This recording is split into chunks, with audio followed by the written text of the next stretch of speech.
Good morning. मैं Sandeep sir अपने online class में आप लोगों का एक बार फिर स्वागत करता हूं। हम लोग प्राचीन भारत के इतिहास का अध्ययन कर रहे थे। उसके अंतर्गत हम लोग सिंधु सभ्यता का अध्ययन कर चुके हैं। आज हम लोग किसका अध्ययन करेंगे? ऋग्वैदिक कालीन आर्थिक जीवन का।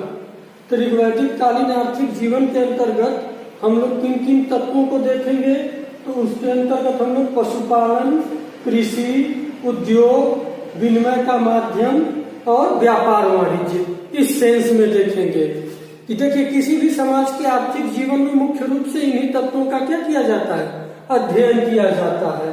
तो हम लोग क्या देखे थे कि जो ऋग्वैदिक आर्य थे वो क्या थे? ग्रामीण थे। मूलतः जो थे ऋग्वैदिक आर्य वो क्या थे? ग्रामीण थे। ग्रामीण के साथ साथ और उनका जीवन कैसा था? कबीलाई था। और उनका जीवन कैसा था? कबीलाई था। तो ऐसे में उनके जो जीवन का मुख्य आधार क्या था? उनके जीवन का मुख्य आधार कृषि और पशुपालन था। उनके जीवन का मुख्य आधार क्या था? कृषि और पशुपालन। इसी कृषि पशुपालन के आधार पर ही हम लोग देखेंगे कि उनके उद्योगों का भी विकास हुआ है, विनिमय के माध्यम का भी विकास हुआ है और व्यापार वाणिज्य भी इन्हीं के आधार पर होता था। तो हम लोग देखते हैं कि कबीलाई है और ग्रामीण जीवन है। इसके साथ साथ इनके जीवन में अस्थायित्व का क्या था? अभाव था। अस्थायित्व नहीं था। ये कैसे थे? यायावर थे या घुमक्कड़ थे। एक जगह स्थायी रूप से नहीं रहते थे। अगर देखिए जब स्थायित्व का अभाव रहता है तो ऐसे में कृषि पर विशेष ध्यान नहीं दिया जाता है। आप लोग जानते होंगे कि कोई भी फसल को उगाने के लिए एक निश्चित समय अवधि होती है कि कम से कम 4 महीने, 1 वर्ष, 6 महीने में ही वो फसल क्या होती है? तैयार होती है। और एक ऐसे हैं घुमक्कड़ हैं। तो ऐसे में हम लोग देखते हैं कि उनकी जो अर्थव्यवस्था का मूल आधार था वो क्या है? पशुपालन है। पशुपालन इनका क्या है? प्रमुख व्यवसाय है। पशुपालन इनका क्या है? प्रमुख व्यवसाय है। और कृषि क्या थी? गौण व्यवसाय थी। तो अगर आप लोगों से एग्जाम में पूछ दिया जाए कि आर्य सबसे अधिक किसको महत्व देते थे, तो पशुपालन को देते थे। कृषि को उसकी तुलना में कम महत्व देते थे। क्यों? क्योंकि वो उनके जीवन में क्या था? स्थायित्व नहीं था, इसलिए। तो अब हम लोग देखते हैं कि जो पशुपालन, सबसे पहले किसको देखेंगे? पशुपालन को हम लोग देखते हैं। तो अब देखिए पहले आप लोग एक समझिए कि जो पशु होते हैं, पशुधन होता है, उससे हम लोगों को क्या क्या चीजें मिल सकती हैं? जो पशुधन होते हैं उनसे क्या क्या हम लोगों को लाभ हो सकता है? तो सबसे पहले हम लोगों के यातायात की सुविधा में सहायक होते हैं। यातायात के लिए हम लोग इसका प्रयोग करते हैं। दूसरा किस लिए प्रयोग किया जा सकता है? खाद्यान्न के लिए। इनसे मांस और दूध मिलता है। तीसरा इनका संपत्ति के रूप में भी प्रयोग किया जाता है। बाद में हम लोग देखते हैं विनिमय के माध्यम के भी रूप में प्रयोग किया जाता है। और इनसे क्या लाभ हो सकता है हम लोगों को? तो और क्या लाभ हो सकता है? कृषि। जो कृषि भी की जाती है पशुओं की सहायता से ही की जाती है। इससे हम लोगों को खाद और खेतों को जोतने के लिए बैल मिलते हैं, जिसके माध्यम से क्या की जाती है? खेती की जाती है। तो हम लोग देखते हैं कि जो आरंभिक आर्य यायावर थे तो ऐसे में उनको पशुओं से इतने प्रकार के लाभ थे, तो इसलिए उन्होंने क्या किया था? पशुपालन को अधिक महत्व दिया था। तो हम लोग देखते हैं कि जो ऋग पशुपालन का जो हम लोगों को साक्ष्य मिलता है और ऋग्वेद के 10वें मंडल के पुरुष सूक्त से मिलता है। उसमें पशुओं को 3 श्रेणियों में बांटा गया है। वो 3 श्रेणियां कौन कौन सी है? ग्राम्य, आरण्य और वायव्य। ग्राम्य के अंतर्गत पालतू पशु आते थे, आरण्य के अंतर्गत जंगली पशु आते थे और वायव्य के अंतर्गत पक्षियों को रखा जाता था। इसके अलावा बहेलियों का भी उल्लेख मिलता है। जो जानवरों को क्या करते थे, पकड़ते थे। तो बहेलियों के लिए एक शब्द का प्रयोग किया गया है, निधानपति।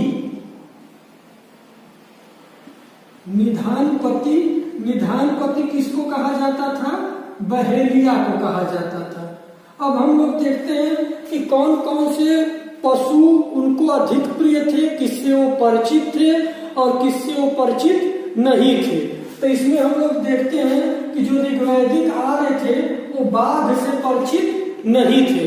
अगर आप लोगों से एग्जाम में पूछ दिया जाए कि ऋग्वैदिक काल के लोग किस पशु से परिचित नहीं थे, तो वो लोग बाघ से परिचित नहीं थे। कहीं कहीं पर हाथी भी लिखा मिलता है कि हाथी से भी वो लोग परिचित नहीं थे, लेकिन छिटपुट कई जगह हस्तिन शब्द का उल्लेख मिलता है, जिसके आधार पर कुछ इतिहासकार अनुमान लगाते हैं कि नहीं, पूरी तरह से नहीं कहा जा सकता कि नहीं वो हाथी से परिचित नहीं थे। अब हम लोग देखते हैं कि जो उनका सबसे प्रिय पशु था क्या था, गाय था। गाय से देखिए दूध की भी प्राप्ति होती है, अच्छे बछड़े की भी प्राप्ति होती थी जो कृषि में सहायक होते थे। इसके अलावा बैल के माध्यम से ही वो लोग यातायात भी करते थे। तो इसलिए उनके जीवन में क्या था, आर्थिक जीवन में गाय का बहुत अधिक महत्व था। इसलिए वो लोग गाय को एक तरह से दैवीय रूप प्रदान कर दिए थे, उसको दैवीय रूप प्रदान कर दिए और उसको क्या बोले, अघन्या। गाय को क्या बोले, अघन्या। अघन्या का अर्थ होता है न मारे जाने योग्य। ये आप लोगों के एग्जाम में कई बार पूछा गया है कि गाय के लिए किस शब्द का प्रयोग किया गया है, अघन्या का। इसके अलावा गाय को अष्टकर्णी भी कहा जाता था। क्यों? क्योंकि उसके कान में लोग पहचान के लिए 8 छेद कर देते थे, जिसके कारण उसको क्या बोला जाता था, अष्टकर्णी। इसके अलावा हम लोग देखते हैं कि गाय के आधार पर वो लोग विभिन्न शब्दों की भी क्या किए थे, रचना किए थे। जैसे हम लोग देखते हैं गोपत, गोपत, गोधुली, गोपति, उसके बाद गव्यतु, इन सब शब्दों का गवेषणा, ये सब शब्द किससे आए, गाय से ही आए। और गाय को चुराने वाले को क्या बोला जाता था, पड़ी।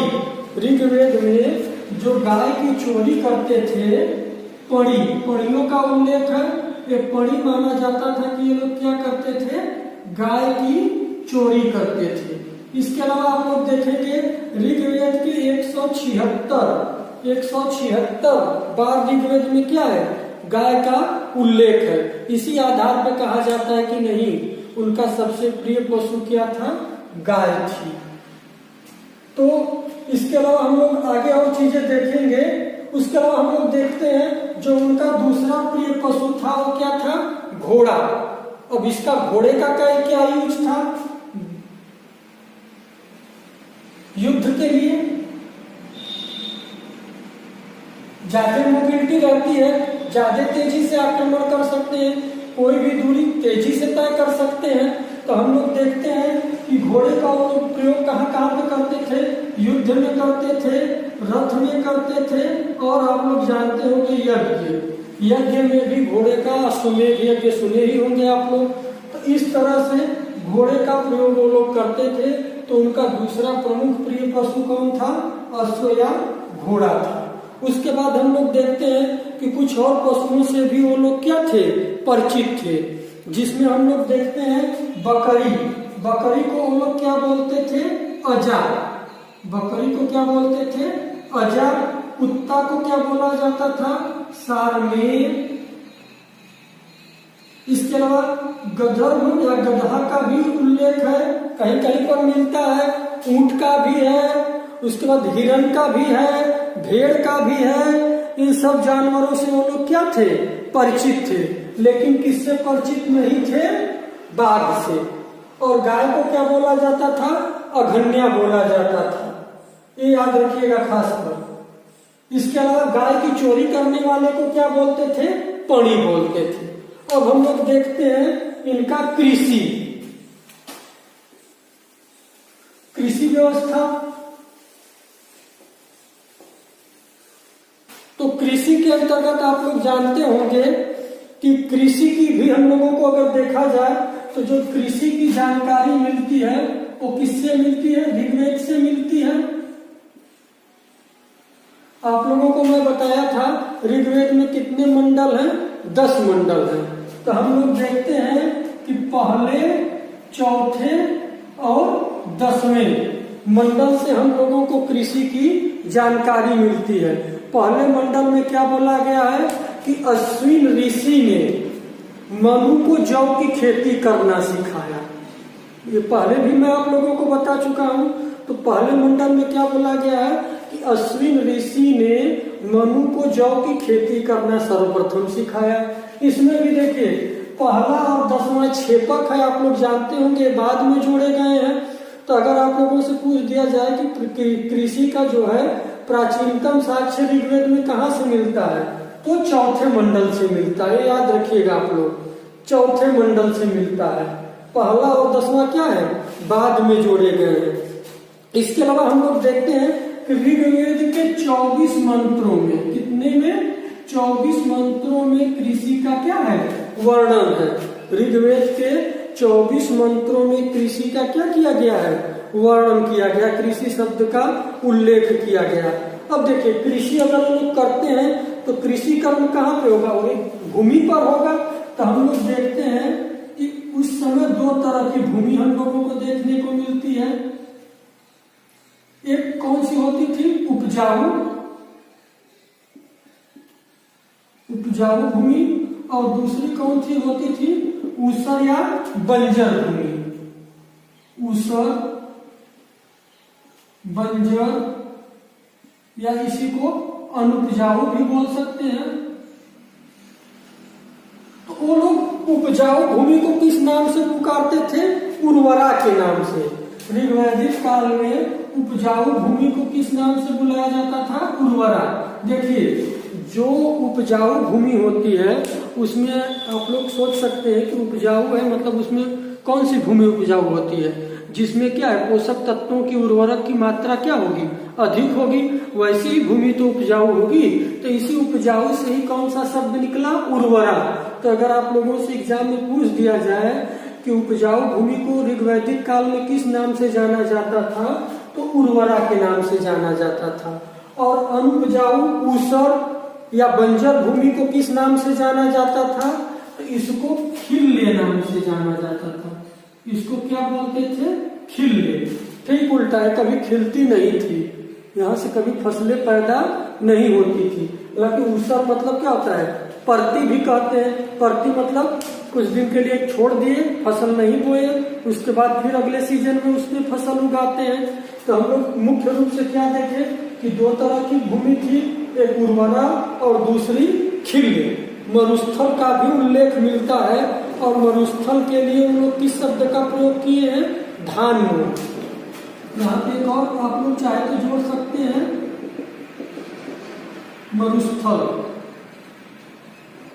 मरुस्थल को क्या बोलते थे वो लोग? धान्य बोलते थे। अब देखिए, अब जब ये भूमि हो गई, अब भूमि की जुताई के लिए किसका प्रयोग करते थे वो लोग? हल का प्रयोग करते थे। भूमि की जुताई के लिए किसका प्रयोग करते थे? हल का प्रयोग करते थे।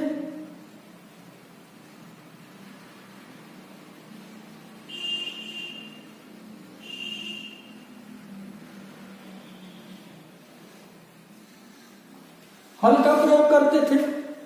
हल को क्या बोला जाता था? हल को लांगल, ब्रिक और सीर बोला जाता था। हल को क्या बोलते थे? लांगल, ब्रिक और सीर। अगर आप लोगों से एग्जाम में पूछ दे कि ऋग्वैदिक काल में हल को किस किस नाम से जानते थे, तो लांगल, ब्रिक और सीर के नाम से जानते थे। इसके अलावा जो हल से जुता हुआ होता था, मिट्टी, जैसे हल हो गया तो ये हल से मान लीजिए ऐसे जुत गया, ऐसे हल से क्या करते हैं? जुताई कर देते हैं। गांव में अगर आप लोग जाएंगे तो आज भी देखेंगे हल मिल जाता है। अब तो ट्रैक्टर आ गए हैं, उसी तरह होता है, लेकिन हल के फाल थोड़ा चौड़े होते थे। तो हम लोग देखते हैं कि ये जो हल रेखा होती थी या हल से जो जुता हुआ चिन्ह होता था, हल रेखा, हल रेखा को लोग क्या बोलते थे? सीता बोलते थे। ये भी आप लोगों के एग्जाम में बार बार पूछा जाता है कि हल से बनी नाली को या हल रेखा को किस नाम से वो लोग पुकारते थे? सीता के नाम से पुकारते थे, हल रेखा या नाली को। आप लोग इस तरह भी इसको जोड़ सकते हैं कि सीता जी के पिता कौन थे? जनक। तो उनको राज्य में अकाल पड़ा था। जब अकाल पड़ा था तो ऋषि मुनि बोले कि आप अकाल में ही खेतों की जुताई करिए तो वर्षा होगी। जब वो खेतों की जुताई कर रहे थे तो उसी दौरान हल के फाल लगने से वाला जो हिस्सा था वो जमीन के अंदर लगा और एक घड़े से सीता जी क्या हुई? उत्पन्न हुई। तो इससे भी जोड़ के आप लोग याद कर लीजिएगा कि हल, देखिए सीता का जहां भी प्रयोग मौर्य काल में भी हम लोग देखेंगे, आगे भी देखेंगे, सीता शब्द का अर्थ कृषि से ही है, हल से बनी रेखा के लिए। इसके अलावा हम लोग और क्या देखते हैं कि हल को लांगल भृत या सिर बोलते हैं। हल से बनी रेखा या नाली को लोग क्या बोलते थे? सीता बोलते थे। हल वाहा मतलब जो हल चलाता था, जो हल चलाता था उसके लिए किस शब्द का प्रयोग हुआ है? किवास। उसके लिए किस शब्द का प्रयोग हुआ है? किवास शब्द का प्रयोग हुआ है। इस समय किसान को ही उस समय क्या बोलते थे? किवास बोलते थे, क्योंकि हल चलाने का काम कौन करता है? किसान ही करता है। तो आप लोग ये भी याद रखिएगा, किवास किसके लिए प्रयोग किया गया है? हल वाहा के लिए, जो हल चलाता था, या किसान के लिए। किसान को क्या बोला जाता था? किवास या हल वाहा बोला जाता था। इसके अलावा जब खेतों की जुताई हो जाती थी तो उसमें कुछ पैदावार बढ़ाने के लिए उर्वरकों का भी प्रयोग करते थे वो लोग। तो उर्वरक के रूप में जैसे देखिए जो पशु होते थे उनका जो गोबर होता था, मूत्र होता था, वो खाद के रूप में प्रयोग किया जाता था। तो हम लोग देखते हैं कि खाद के लिए एक शब्द मिलता है करीस। के आर्य जो है खेती में खाद का भी प्रयोग करते थे और खाद को वो लोग क्या बोलते थे? करीस बोलते थे। इसके अलावा पशु थे, पशुओं के लिए बगल में चारागाह होते थे, तो चारागाह को क्या बोलते थे वो लोग? गव्यती। ये भी देखिए गाय से ही निकला है, तो चारागाह को वो लोग क्या बोलते थे? गव्यती बोलते थे। ये जो आगे पशु लगे रहते थे उन पशुओं के लिए वो लोग किस प्रयोग, उनको भी तो भोजन चाहिए, तो उनके लिए जगह जगह वो लोग चारागाह ढूंढा करते थे। अभी मैं आप लोगों को बता चुका हूँ कि चारागाह की भी क्या की जाती थी? निगरानी की जाती थी। उसके लिए एक अलग से अधिकारी की भी नियुक्ति होती थी जिसको व्राजपति बोलते थे। तो चारागाह को किस नाम से जानते थे? गव्यती के नाम से। इसके अलावा देखिए फसल में हम लोग देखते हैं कि फसल में तो मुख्य रूप से किससे परिचित थे? यव से परिचित थे। यव को जौ भी कहा जाता है। अभी सामाजिक जीवन के अंतर्गत मैं आप लोगों को बताया था क्षीर पकौदम, करम्भ, ये सब भोजन वो लोग किसके मदद से बनाते थे? जौ की मदद से ही। तो लोग मुख्य रूप से किस फसल से परिचित थे? जौ से। एक और मिलता है धान्य, लेकिन ये देखिए धान्य नहीं है, धान्य जो है धान नहीं है, वो लोग धान से परिचित नहीं थे। इसका प्रयोग वो लोग अन्नागार के रूप में करते थे। धान्य का जो शब्द का प्रयोग होता था वो किसके लिए होता था? अन्न भंडार के लिए, अन्न भंडार के लिए, या अन्य का एक क्या होता था? ढेर होता था। उसी को क्या बोला जाता था? धान्य बोला जाता था। अब हम लोग देखते हैं, इसके अलावा आप लोग जानते होंगे कि फसलों की कटाई के बाद, आज भी अगर आप लोग देखते होंगे गांव में जाएंगे तो फसलों की जब कटाई हो जाती है तो फसलों की कटाई के बाद उसको एक जगह क्या किया जाता है? इकट्ठा किया जाता है। तो उस क्षेत्र को क्या बोला जाता है? खलिहान बोला जाता है। वहां पे ही वो लोग क्या करते थे? फसलों से भूसा को अलग करते थे और अनाज को अलग करते थे। इसके अलावा अब इसमें सिंचाई के लिए वो लोग किसका प्रयोग करते थे? तो सिंचाई के लिए देखिए 2 तरह के जल का प्रयोग होता था। कौन कौन से जल का प्रयोग होता था? एक तो प्राकृतिक जल हो गया और एक दूसरा जो खुदाई करके प्राप्त करते थे। तो प्राकृतिक जल में क्या हो जाएंगी? नदी का जल, वर्षा का जल, और जो खुदाई का जल मिलता था उसको क्या बोलते थे? खनि मित्रा बोलते थे। उसको क्या बोलते थे? इस पर देखिए आप लोग, इसको मैं इरेज कर देता हूं। देखिए सिंचाई के साधन में 2 थे। कौन कौन से? एक स्वयंजा और दूसरा खनि मित्रा। खनि मित्रा में क्या आ जाएगा आपका? कुआं,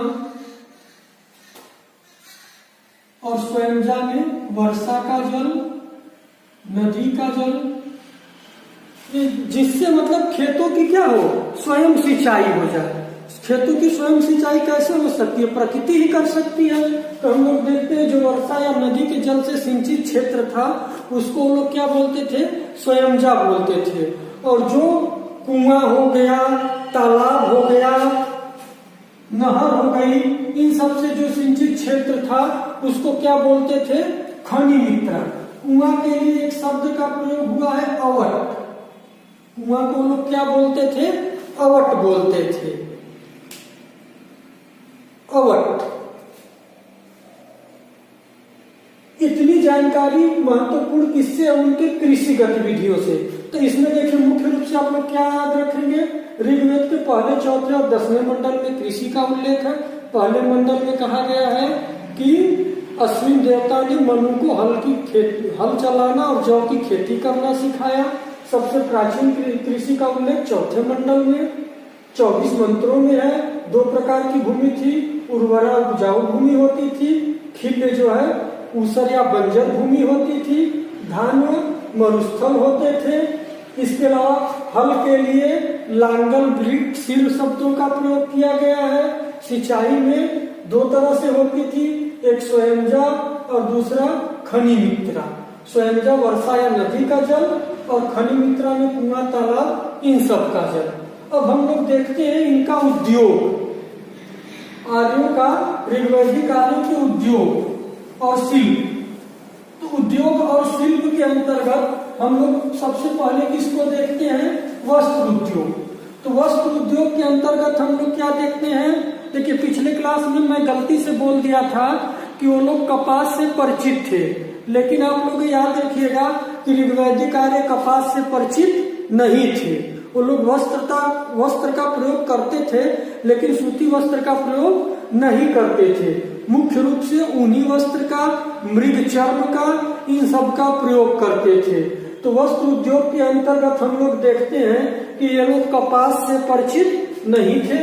इतना याद रखिएगा आप लोग कि क्या ऋग्वैदिक आर्य कपास से परिचित थे? नहीं। वही सिंधु सभ्यता के लोगों में पढ़ते हैं हम लोग कि उन्होंने ही सबसे पहले कपास की क्या की? खेती की। इसीलिए कपास को सिंडोम भी बोला जाता है। अब हम लोग देखते हैं ऊन से बने वस्त्रों का अधिक प्रयोग करते थे लोग। इसके अलावा कपड़ा बनाने वाले को क्या बोलते थे? जो कताई बुनाई करते थे, कपड़ा बनाते थे, उनको क्या बोला जाता था? सीरी या पेशस्करी। इसको क्या बोलते थे? सीरी या पेशस्करी बोलते थे। करघा, आज भी करघा चलते हैं, तो करघा को क्या बोला जाता था? टसर बोला जाता था। और जुलाहे को क्या बोला जाता था? तंतुवाय। जुलाहों के लिए एक शब्द का प्रयोग किया गया है, कौन से? तंतुवाय का। उसके बाद हम लोग देखते हैं जो दूसरा महत्वपूर्ण है कर्मकार उद्योग। कर्मकार में क्या होता है? धातुओं का कार्य किया जाता है। तो इसके अंतर्गत हम लोग देखते हैं कि विभिन्न धातु आते हैं। तो वो लोग सोना को क्या बोलते थे? हिरण्यकार। हिरण्य, सोने को किस नाम से पुकारा जाता था ऋग्वैदिक काल में? हिरण्य के नाम से। और जो सोना का काम करते थे उनको क्या बोला जाता था? हिरण्यकार बोला जाता था। अयस्क शब्द का प्रयोग जो है तांबा और कांसे के लिए किया गया। बाद में जब लोहे की खोज होती है तो लोहे को कृष्ण अयस्क कहा जाने लगता है। तो ऋग्वैदिक काल में अयस शब्द किस सेंस में प्रयोग किया गया है? तांबा या कांसे के लिए।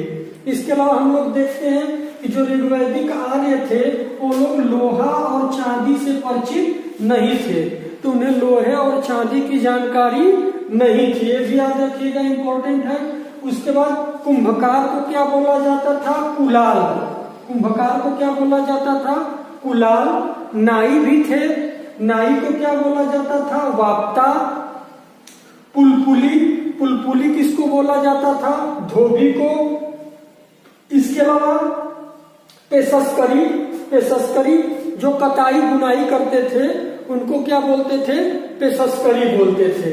इसके अलावा हम लोग देखते हैं भीषण, ये प्रमुख एक तरह से उनका उद्योग व्यवसाय था। कौन सा? चिकित्सक का। चिकित्सक का जो व्यवसाय था इसमें वो लोग क्या करते थे? औषधियों का निर्माण करते थे। तो इसमें हम लोग मुख्य रूप से 3 लोगों को देखते हैं, वरुण को, अश्विन को और रुद्र को। इनको वैद्य के रूप में, भीषज के रूप में क्या किया गया है? दिखाया गया है। उसमें भी सबसे अधिक महत्वपूर्ण कौन है? अश्विनी है। ये देवताओं के भी क्या थे? चिकित्सक थे। इसके अलावा आप लोग जानते होंगे कि चैमन ऋषि को इन्होंने क्या किया था? बुढ़ापे से मुक्ति दिलाई थी और उनको यौवन प्रदान किया था। इसके अलावा कटे हुए पैर को भी ये क्या किए थे? जोड़ दिए थे। तो इनके बहुत कारनामे हम लोगों को अश्विनी को देखने को मिलते हैं। आप लोगों से मुख्य यही पूछ दिया जाएगा कि वैद्य किसे कहा जाता था? भीषज को। और प्रमुख वैद्य कौन थे? अश्विनी थे। इसके अलावा रुद्र और वरुण भी वैद्य के रूप में कार्य करते थे। अब अगला हम लोग क्या देखते हैं? विनिमय का माध्यम। तो विनिमय के माध्यम में मुख्य रूप से वो लोग किसका प्रयोग करते थे? विनिमय के माध्यम के रूप में। तो विनिमय के माध्यम में हम लोग देखते हैं कि वो लोग मुद्रा का प्रयोग नहीं था, मुद्रा का प्रचलन नहीं था।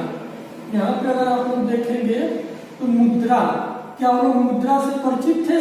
तो नहीं थे। पहला तो यही एग्जाम में क्वेश्चन आप लोगों से पूछ दिया जाएगा कि क्या ऋग्वैदिक कार्य मुद्रा से परिचित थे? नहीं। तो भाई व्यापार वाणिज्य होता कैसे था? लेन देन कैसे होता था? तो क्या था? वस्तु विनिमय। उस समय क्या था?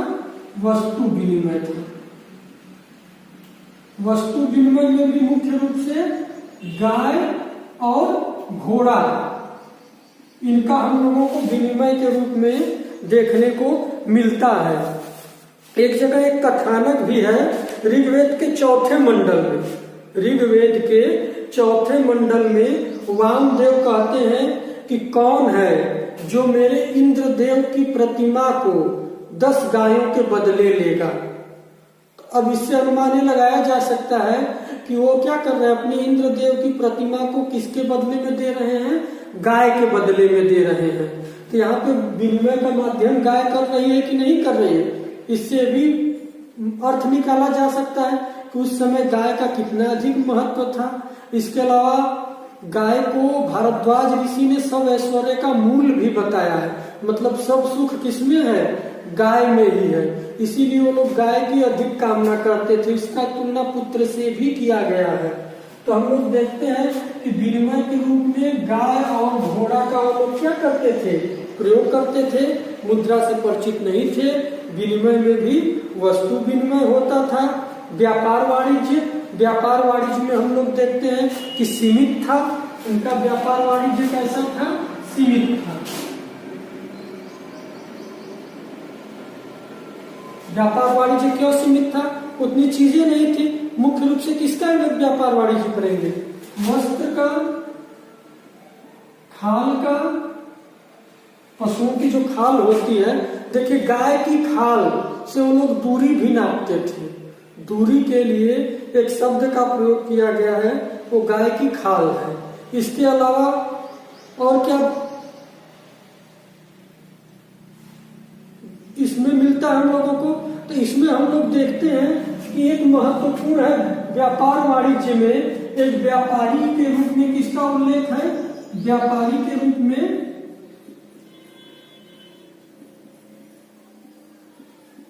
पड़ियों का उल्लेख मिलता है।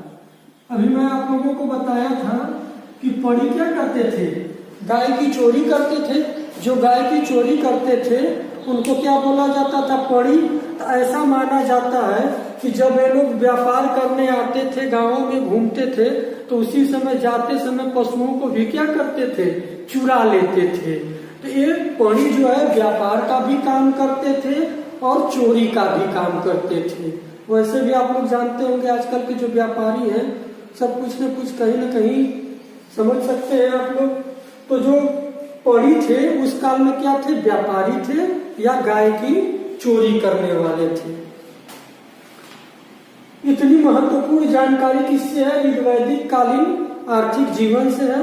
अगर ये जानकारी आप लोगों को पसंद आई हो तो कमेंट जरूर करिएगा।